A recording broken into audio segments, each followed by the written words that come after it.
పాపము, అశాంతి, భయం, దిగులు, శ్రమ, వేదన, దొంగతనం, వ్యభిచారం, వ్యాధి, హత్యలు, త్రాగుడు, భయంకర సంఘటనలు, మరణం, నరకం.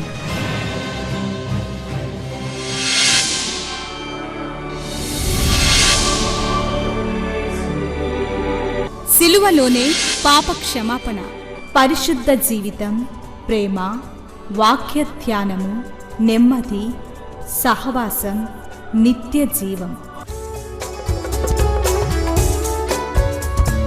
శాంతి సోపానాలు, ఇవి శాంతి ప్రదాత బోధలు. చీకటిలో ఉన్న ప్రజలకు గొప్ప వెలుగు కలుగుటకు, చీకటిలో ఉన్న ప్రజలకు గొప్ప వెలుగు కలుగుటకు, చీకటి నుండి వెలుగునకు నడిపించే సోపానాలు. అపోస్తుల కార్యాలు 13వ అధ్యాయము 1వ వచనంలో కనబడతాడు.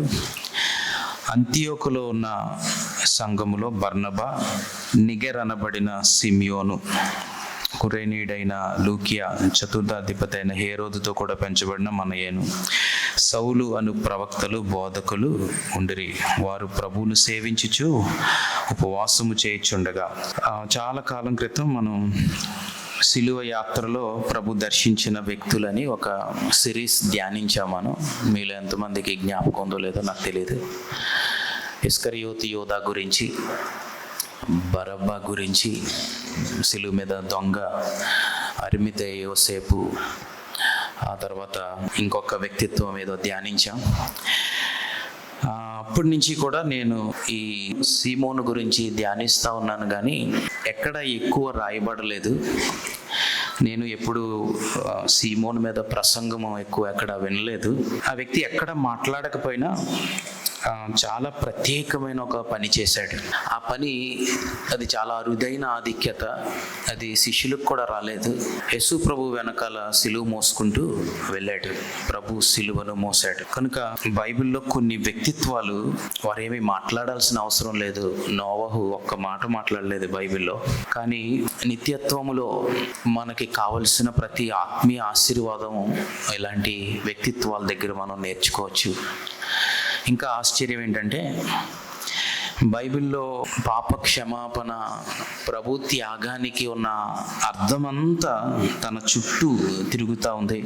తన కొడుకుల పేర్లు కూడా రాశాడు. మార్కు, రూపు, అలెగ్జాండర్. చెప్పండి ఒక 2 పేర్లు. రూపు, అలెగ్జాండర్. అంటే అప్పటికే సంఘాల్లో, ఆది సంఘంలో చాలా ప్రాంతాల్లో వాళ్ళ కొడుకులు ఇద్దరు చాలా పరిచయస్తులుగా ఉన్నారనేది మనకి అర్థమవుతోంది. రోమా పత్రికలో కూడా రూపు తల్లికి వందనాలు అని రాశాడు. కనుక ఈరోజు మన అంశము సిలువ లేనిదే కిరీటము లేదు. చెప్పండి, సిలువ లేనిదే నో క్రాస్, నో క్రౌన్. ఈ వాక్య భాగంలోనికి వెళ్ళక ముందు చిన్న ప్రార్థన చేసుకుందాం. ప్రతి ఒక్కరు తల్ల ఉంచి, ఎవరవ దినం నాతో మాట్లాడని. దేవుడు మనతో మాట్లాడడానికి ఇష్టపడే దేవుడు, పరిశుద్ధుడా నీకు వందనాలు. ఈ పరిశుద్ధాత్మ సహాయం ద్వారా ఏదైనా మాతో మాట్లాడండి. ఏ ఉద్దేశంతో ఈ లేఖనాలు మా ముందు ఉంచారో, సిమోను జీవితాన్ని మేము ధ్యానించుచుండగా ఇక్కడ ఉన్న ప్రతి ఒక్కరము మా సిలువలు మేము ఎత్తుకొని నిన్ను వెంబడించే కృపలోనికి మమ్మల్ని నడిపించండి. సిలువ లేనిదే ప్రభువా ఆ కిరీటాన్ని మేము ధరించుకోలేము. మా జీవితాలు, మా పరిస్థితులు ఎరిగిన దేవుడు. ఇది నువ్వు ఎవరు ఎలా వచ్చామో మాకు తెలియదు, కానీ నీ భారముతో నీవు పాపాన్ని ఎలా అసహించుకుంటున్నావో, నీవు పరిశుద్ధతను ఎలా ప్రేమిస్తూ ఉన్నావో, ఆ గొప్ప నీ మనసుతో మమ్మలను నింపి ఇక్కడి నుంచి పంపించమని యేసు నామములో ప్రార్థించి వేడుకొనిచున్నాం తండ్రి, ఆమేన్. మొట్టమొదటి అంశము రక్షించే సిలువ. చెప్పండి. సిలువ అతన్ని బలవంతం చేసింది. ఆయన సిలువ మోయడానికి యెరూషలేము రాలేదు. ఆ రోజు పస్కా పండుగ కనుక బహుశా 2 పిల్లల్ని తీసుకొని వారితో బలి అర్పించడానికి బహుశా భార్య బిడ్డలతో యెరూషలేము వస్తున్నాడు. ఆయన ఎప్పుడు సిలువ మోద్దాము, లేక ఆ మార్గంలో వెళ్ళినప్పుడు నాకు ఒక సిలువ ఇస్తారు అని ఎన్నడూ అనుకోలేదు. కానీ సిలువే అతన్ని బలవంతం చేసింది. కనుక మొట్టమొదటిది రక్షణ మన కోరిక కాదు, ఇది దేవుని యొక్క తలంపు. ఏ దిక్కు లేని మోయలేని ఆ పరిస్థితిలో బలవంతం చేయబడలేదు. అంటే ప్రభుకి ఎవరు లేక, సిలువ మోయలేక ఒక వ్యక్తిని పిలిచి మోయించిన పరిస్థితి కాదు ఇది. ఒక భక్తుడు అన్నాడు, పరలోకం అంతా యేసు ప్రభు వైపు చూస్తూ ఉన్నారు. దూతలు కాళ్ళ మీద నిలబడి ఒక్క మాట ప్రభు పిలిస్తే ప్రభు కోసం చనిపోవడానికి కొన్ని కోట్ల మంది సిద్ధంగా ఉన్నారు అని రాశాడు. కానీ ప్రభు దూతలను పిలవలేదు. ఇంకొక భక్తుడు అన్నాడు, ఒకవేళ అబ్రహాముని దేవుడు పిలిచి, అబ్రహామా నేను సిలువ మోయలేకపోతా ఉన్నాను, నువ్వు నా పక్షాన సిలువ వేయబడతావంటే అబ్రహాం అని ఉండడం నేనే కాదు ప్రభా, నా కుమారులు ఇద్దరం కూడా సిద్ధంగా ఉన్నాం, నీ కోసం సిలువ వేయబడతాము అని ఉండేవాడంట. ప్రభు కోసం ఇప్పుడు వరకు చనిపోయిన వాళ్ళు లెక్క చూస్తే సుమారు 12 కోట్ల మంది ప్రభు కోసం హతసాక్షులు అయిపోయారు, ప్రభు కోసం ప్రాణం పెట్టారు. అందులో సగం పైన సిలువ వేయబడ్డారు. కనుక ఏ దిక్కు లేక ప్రభు అతన్ని పిలవలేదు. ఆ రోజు ప్రభు ఒక ప్రణాళికలో ఈ అరుదైన ఆధిక్యత, అక్కడ ఒక మాట ఉంది, పల్లెటూరు నుండి వచ్చిచున్న కురేనీయుడైన సీమోనుని ఒకరిని పట్టుకొని, లోకా చాలా అద్భుతంగా రాశాడు, యేసు వెంట సిలువను మోయుటకు అతని మీద దానిని పెట్టిరి అనే మాట. కనుక సువార్తలు మనం చదువుతా ఉన్నప్పుడు, ప్రతి అధ్యాయం దాటి వెళ్తా ఉన్నప్పుడు చివరి అధ్యాయాలకు వచ్చేసరికి ప్రభుని వెంబడించడం అనే అంశం మారిపోతూ వచ్చింది. మొదటి అధ్యాయంలో ఉండే క్రైస్తవులు క్రిస్మస్ లేక పండగ లేకపోతే యేసు పుట్టుకు దగ్గర ఉండిపోయే క్రైస్తవులు, అక్కడి నుంచి 5వ అధ్యాయంకి వెళ్తే ప్రసంగాలు బాగా వినే క్రైస్తవులు లేక వాక్యం బాగా తెలిసిన విశ్వాసులు, ఇంకా కొద్దిగా ముందుకు వెళ్తే అద్భుతాలు పొందుకున్న క్రైస్తవులము విశ్వాసులము, స్వస్థతలు పొందుకున్నాము. ఇంకా ముందుకు వెళ్తే యేసు ప్రభు సిలువ మార్గములో ఆయన వెనకాల సిలువను మోసుకొని వెళ్ళే విశ్వాసులు ఎంతమంది, ఇది చాలా ప్రాముఖ్యం. ఆ తర్వాతే అపోస్తుల కార్యాలు వచ్చాయి. కనుక మన జీవితంలో ఏ క్రైస్తవులుగా మనందరం ప్రశ్న వేసుకుందాం. ఈరోజు మన జీవితంలో ఆ 27వ అధ్యాయములో కనబడే వ్యక్తిగా ప్రభుని వెంబడిస్తున్నామా, లేక ప్రారంభ అధ్యాయాల్లో ఉండిపోయిన విశ్వాసిగా మనం ఉండిపోయామా? ఈ లోక పాపములు మోసుకొని ప్రభు వెళ్తున్నాడు. ఇది కొద్దిగా జాగ్రత్తగా మీరు వింటే అర్థమవుతుంది, ఎందుకంటే కొంత పాత నిబంధనలోని కూడా నేను వెళ్తాను. ఈ కార్యక్రమం ప్రభు బయటికి తీసుకొని వెళ్తున్న ఈ పరిస్థితి, ఈ మార్గం అనేది ప్రభు ఎప్పుడో పాత నిబంధనలో రాయించాడు. ఈ మార్గంలో వెళ్తున్న ఆ పరిస్థితి ఒక్క అధ్యాయంలోనే కనబడుతుంది పాత నిబంధనలో.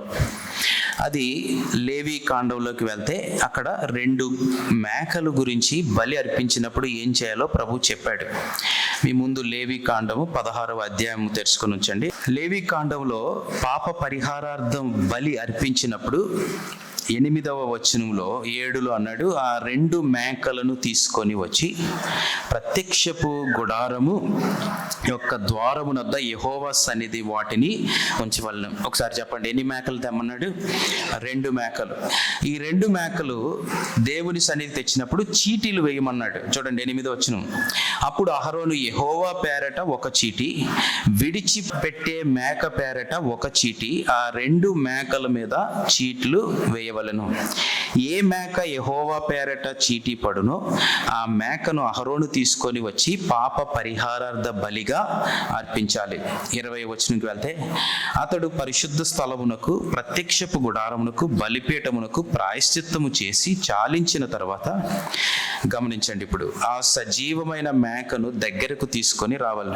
అప్పుడు అహరోను సజీవమైన ఆ మేక తల మీద తన 2 చేతులు ఉంచి ఇశ్రాయేలీయుల పాపములన్నీ అనగా వారి దోషములన్నీ వారి అతిక్రమములన్నీ దాని మీద ఒప్పుకొని ఆ మేక మీద వాటిని మోపి తగిన మనిషిని చేత అరణ్యములోనికి దాన్ని పంపవలను. ఆ మేక వారి దోషములన్నిటినీ ఎడారి దేశమునకు భరించి పోవును. అతడు అరణ్యములో ఆ మేకను విడిచిపెట్టవలెను. గమనించండి, పాప పరిహారార్థానికి పాపం పోవాలి అని అన్నప్పుడు దేవుడు సమస్య ఒకటే, 2 పరిష్కారాలు ఇచ్చాడు.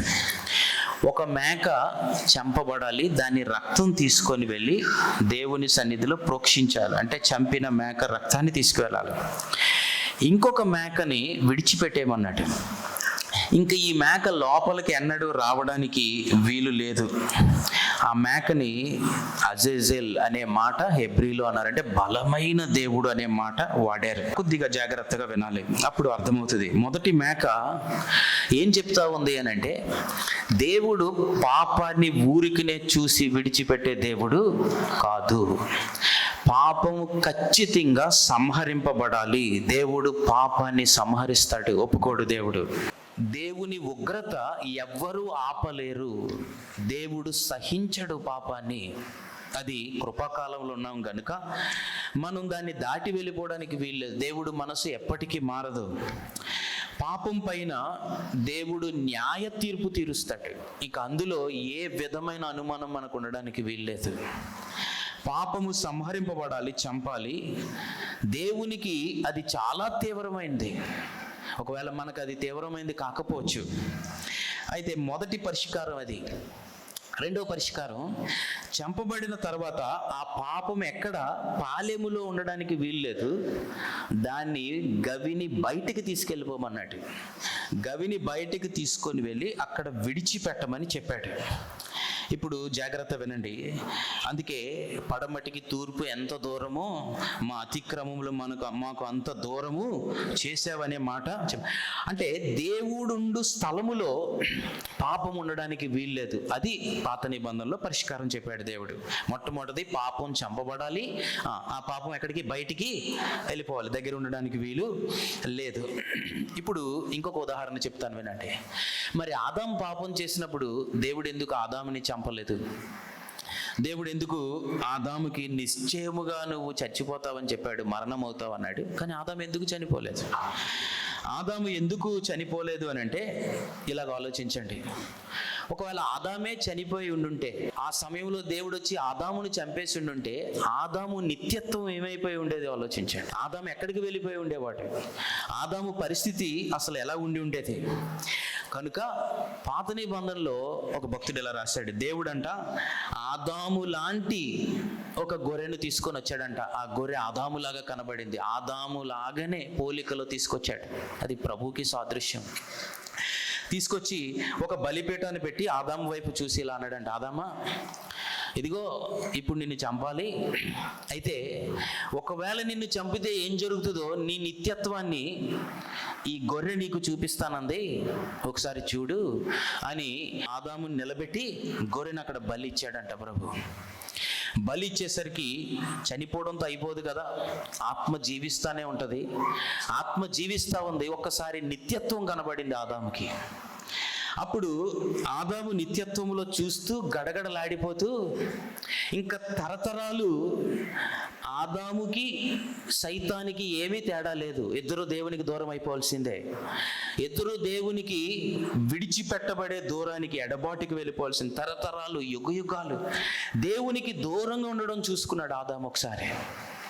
అప్పుడు దేవుడు అన్నాడు ఆదాముతోటి, ఆదామా దేవుని కృప ఏంటంటే నిన్ను ఈ దినం నేను చంపడానికి రాలేదు, కానీ నీకు ఇంకొక అవకాశం ఇస్తా ఉన్నాను. ఆ అవకాశం ఏంటంటే, యేసు ప్రభు ఎలాగైతే నీ కోసం బలయ్యాడో ఆయనే నీకు నూతన జీవాన్ని కూడా ఇస్తాడు బ్రతకడానికి.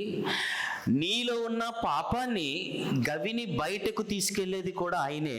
కనుక ఆయనే నిన్ను మరలా తీసుకొని వస్తాడు. నీ గర్భాన్న ఒక వ్యక్తి పుడతాడు ఒక రోజు అనేది చెప్పాడు. ఇప్పుడు జాగ్రత్త వినండి. ఆ వధింపబడిన గొర్రె, బయటికి విడిచిపెట్టబడిన గొర్రె కూడా యేసు ప్రభువే. అందుకే బాప్తిసం ఇచ్చి యోహాను ఈ మాట అన్నాడు, లోక పాపములు మోసుకొని పోవు దేవుని గొర్రెపిల్ల. హెబ్రీయులకి పౌలు రాస్తున్నాడు, మనము ఆయన నిందను భరించుచు శిబిరము వెలుపలకి ఆయన వెనకాల వెళ్దాము అని అన్నాడు. ఇప్పుడు జాగ్రత్త వినండి. ఈ 2 గొర్రెలు యేసు ప్రభు సిలువ యాత్రలో ఆలోచించుకోండి.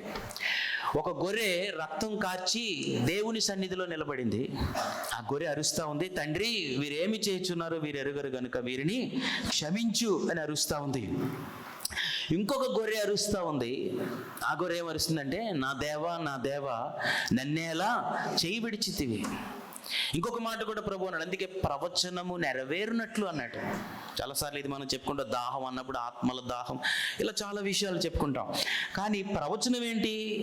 పాలెములో నుంచి మీరు ఊహించుకోండి, ఎడారి కదా ఇశ్రాయేలు అందరూ ఉన్నది, అంత భయంకరమైన ఎండలో వీళ్ళకే మేఘస్తంభం ఉంది. పాలెములో అందరిలో నుంచి ఒక గొర్రె నడుచుకుంటూ బయటికి వెళ్ళడం ఊహించుకోండి. ఆ గొర్రెకి ఎవరు? నీళ్ళు ఎవరు? అహరోను తన 2 చేతులు ఆ గొర్రె మీద పెట్టి బయటికి పంపించేయమని చెప్తాడు. వెనకాల నుంచి తరుముతారు, ముందు తాడు పట్టుకొని లాక్కుంటూ తీసుకెళ్తా ఉంటే ఆ వెళ్ళిపోతున్న గొర్రె దాహానికి కేకలు కేకలు పెట్టుకుంటూ వెళ్తుంది. మధ్యలో సొమ్మసిల్లి కింద పడిపోతుంది. అప్పుడు తాడు పట్టుకొని లాక్కొని బయటికి తీసుకెళ్తారు. కనుక ఆ గొప్ప గొర్రె దృశ్యం ఇశ్రాయేలీయులకి బాగా తెలుసు.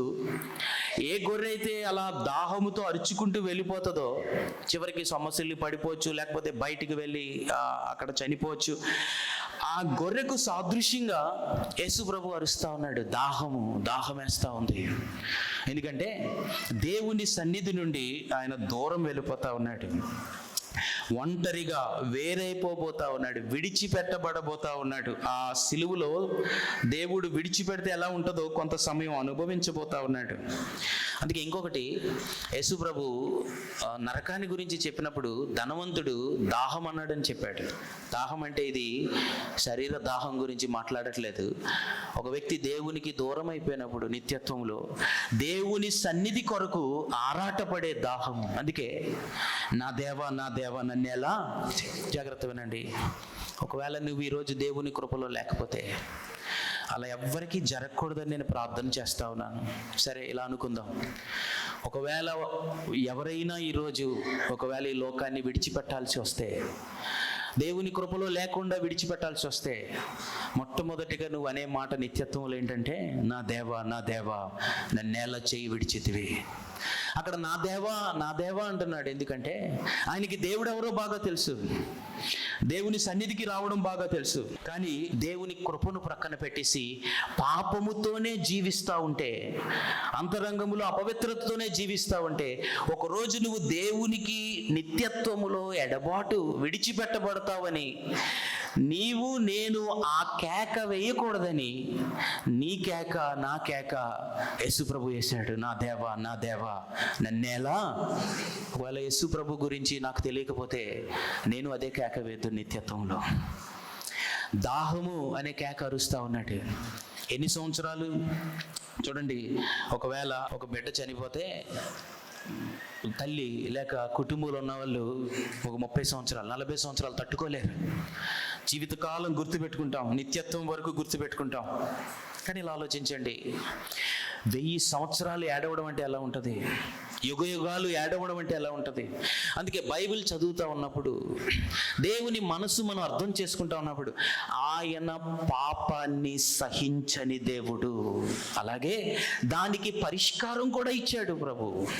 వింటున్నారా? యుగ యుగములు దేవునికి దూరం అయిపోవడం ఇక్కడ కూర్చుని ఎవరో ఊహించలేము. అది మన ఊహకు మించింది అది. అందుకే లాజరు చనిపోయినప్పుడు ప్రభు ఏడ్చాడను. ప్రభు ఏడవడం ఏంటి ఆలోచించండి. అంటే ఆ దుఃఖం వేదన ఎంత భయంకరమైనదో. ఒంటరితనం అని ప్రభు చెప్పాడు. అక్కడ ఏడుపు, చీకటి, ఒంటరితనం. పౌలు లాంటి వాడే ఒంటరితనాన్ని తట్టుకోలేకపోయాడు. తిమోతికి పత్రికలో రాస్తాడు, తిమోతి నేను ఒంటరితనాన్ని తట్టుకోలేకపోతున్నాను. అంత దేవునితో కలిసి నడిచిన వ్యక్తి తిమోతికి రాస్తానంటే, తిమోతి నన్ను అందరూ వదిలి వెళ్ళిపోయారు, నాతో ఎవరు లేరు. అయితే అది కొంతకాలమే. ఆ కొద్ది క్షణాలు గడియలకు గడగడలాడిపోయాడు పౌలు లాంటి భక్తుడు. అలాంటిది నిత్యత్వంలో ఒక నిమిషం మనం ఆలోచిద్దాం. దేవునికి మనం ఒకవేళ వేరైపోయే జీవితంలో ఇక్కడ కూర్చుంటే, ఈరోజు నువ్వు నా దేవా నా దేవా నన్నేలా చేయి విడిచితివి అని నువ్వు అనకూడదని ప్రభు నీతో మాట్లాడుతూ ఉన్నాడు. నువ్వు దాహము, దేవా ఒక్కసారి నీ సన్నిధి నాకు చూపించవా అని దేవునికి నువ్వు దూరం అయిపోకూడదని ఈరోజు దేవుడు నీతో మాట్లాడుతూ ఉన్నాడు. అందుకనే జాగ్రత్త వినండి, అందుకనే ఈ కురేనీయుడైన సీమోన్ని సిలువ బలవంతం చేస్తూ ఉంది. సిలువ కొంతమందిని చాలా సంవత్సరాల నుంచి బలవంతం చేస్తూ ఉంది. చేయి పట్టుకొని లాగుతూ ఉన్నాడు. వెళ్ళిపోతున్నవాడిని పట్టుకొని తీసుకొచ్చాడు. వెళ్ళిపోతున్నవాడు తనకిష్టం లేకపోయినా బలవంతం చేస్తూ ఉన్నాడు. అందుకే లోక పాపములు మోసుకొని గవిని బయటికి, దేవునికి ఇష్టం లేని పాపాలన్నీ తీసుకొని బయటికి వెళ్ళిపోతున్న ఆ ప్రభు వెనకాల సీమోను కనబడ్డాడు. ఎక్కడ కనబడుతున్నాం మనం ఈరోజు? ప్రభు సన్నిధిలో ఆదివారం కనబడుతూ ఉన్నామా? బహుశా ఒకవేళ నువ్వు ఈరోజు ప్రభువుని కలుసుకోవడానికి రాలేదు ఇక్కడికి. ఇందులో మనలో చాలామంది ఆదివారం గనుక వచ్చామేమో, ఈరోజు సిలువ నిన్ను బలవంతం చేస్తూ ఉంది. ఇది నీ కోరిక కాదు, ఇది దేవుని కోరిక. ఇది నిన్ను పుట్టించిన నీ తండ్రి అయిన దేవుడు నీతో మాట్లాడుతూ ఉన్నాడు. మనలో చాలా మందిని దేవుడు బలవంతం చేస్తూ ఉన్నాడు. ఈరోజు నీతో బలవంతంగా ఆయన మార్గం వైపు నిన్ను తిప్పాలని ప్రభు ఆశిస్తూ ఉన్నాడు. వింటున్నారా జాగ్రత్తగా? కనుక మొట్టమొదటిది సిలువ అతన్ని బలవంతం చేసింది. చెప్పండి, సిలువ అతన్ని రక్షించే సిలువ. ఎందుకు బలవంతం చేస్తుందంటే, ఈయన ప్రతి సంవత్సరం వస్తున్నాడు అక్కడికి. ప్రతి సంవత్సరం వచ్చి బలి అర్పిస్తున్నాడు, వెళ్ళిపోతున్నాడు పస్కా. అంటే చాలా దూరం నుంచి నడిచి వస్తున్నాడు. ఎంత కష్టం, చెమట, శ్రమ. 2 బిడ్డలు మూసుకొస్తా ఉన్నాడు. చిన్నప్పుడు ఎత్తుకొని వచ్చాడు, ఇప్పుడు నడిపించుకుంటూ వస్తా ఉన్నాడు. భార్య. దేవాలయానికి వెళ్తున్నాడు. వినండి, జాగ్రత్తగా ఆలోచించండి. ఆయన రూట్, ఆయన వెళ్తున్న మార్గం దేవాలయం. ప్రభు ఆప్ చేసి సిలువ వైపు పట్టుకెళ్ళాడు.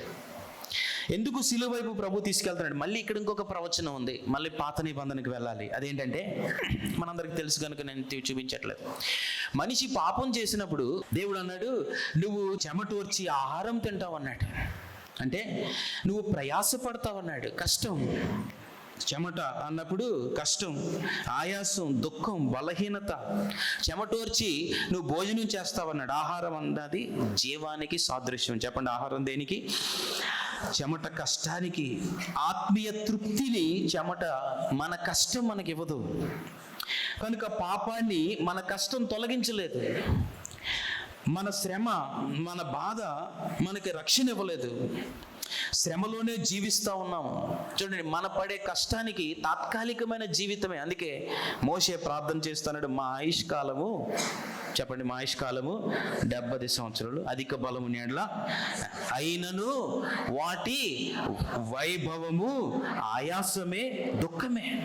అక్కడ ఆయాసమే అనే మాట రాసినప్పుడు హెబ్రీ భాషలో చెమట అనే మాట రాయబడి ఉంది. కనుక మానవ శ్రమతో ఎంతకాలం బ్రతికినా శ్రమ, శ్రమ, వేదన, దుఃఖము, రక్షణ రాలేదు, తృప్తి రాలేదు, ఆనందం రాలేదు. మార్టిన్ లూథర్ అనే భక్తుడు 1000 మైళ్ళు చెప్పులు లేకుండా నడిచాడు. అంత శ్రమ, అంత చెమట కాచిన ఆనందం లేదు. ఇంటికి వచ్చాడు. ఇంటికి వచ్చిన తర్వాత మళ్ళా కొరడా తీసుకొని తాను కొట్టుకున్నాడు. ఎంత శ్రమ పడినా ఏమీ లేదు. 1000 మెట్లు మోకాళ్ళ మీద ఎక్కాడు.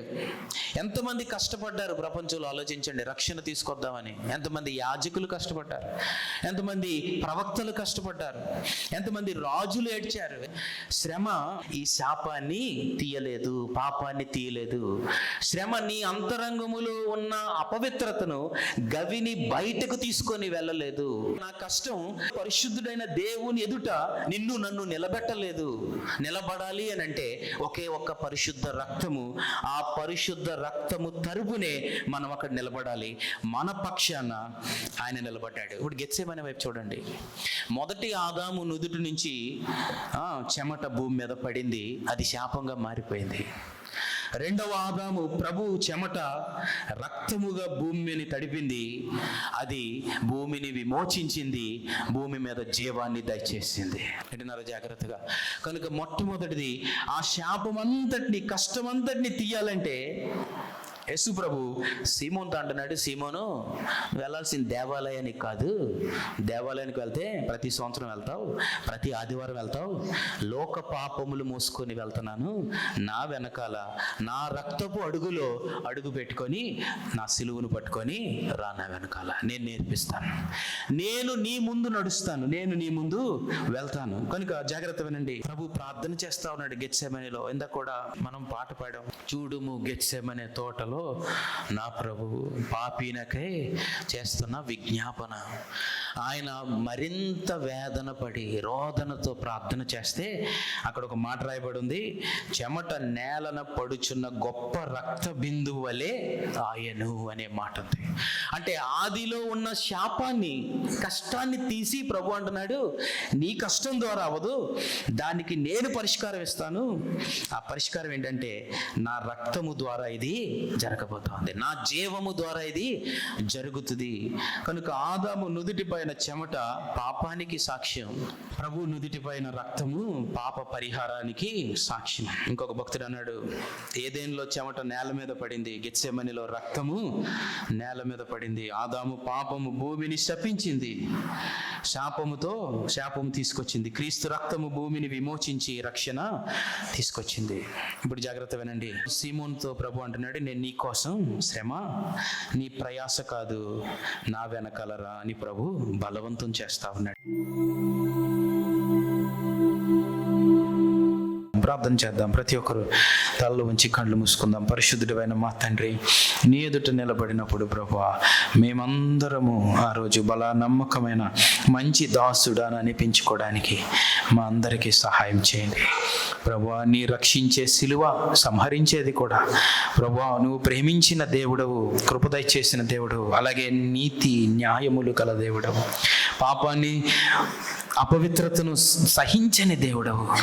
మేము కూడా అలా జీవిస్తూ పాలెము వెలుపలకు బయటకు వెళ్తూ అపవిత్రత నీకు దూరపరిచే ఆ గొప్ప సహాయాన్ని మేము తీసుకుని నీ మీద ఆధారపడి తండ్రి, నీ వెనకాల సిలువలు మూసుకొని భూమి మీద జీవించుతూ ప్రత్యేకమైన జీవితాన్ని జీవించడానికి ప్రేక్షకుల్లాగా, ఏదో ఆదివారం లాగా ప్రభువా మేము ఉండకుండా మాకు సహాయం చేయమని, మా దేన జీవితాలు నీ సమరూపములోనికి నువ్వు మార్చగల దేవుడవు తండ్రి. సమస్తము లోపరుచుకొని జాలిన శక్తి కలిగిన దేవుడవు. ఈ మా దేన శరీరములను నీ సమరూపులోనికి మార్చుకోమని, ఈ భూమి మీద పాపమును అసహించుకునే వ్యక్తులుగా, సిలువను మోసుకుంటూ ఈ భూమి మీద జీవించే వ్యక్తులుగా మమ్మల్ని తీర్చిదిద్దమని మరొకసారి కురినేడిన సీమోను జీవితం ద్వారా మాతో మాట్లాడినందుకు వందనాలు చెల్లిస్తాం. ఈ ప్రియ కుమారుడు మా ప్రభు రక్షకుడైన యేసుక్రీస్తు నామములో ప్రార్థించి వేడుకొనిచున్నాం తండ్రి. మా address Srimathi Joy Sam Benny, Emmanuel church 1-146 S Achyutapuram, Kakinada 4. మా ఫోన్ నెంబర్స్ 944-010-9893 మరియు 0884-237-6793. మరలా ఇదే సమయానికి ఇదే ఛానల్లో మనం కలుసుకుందాం. Thank you.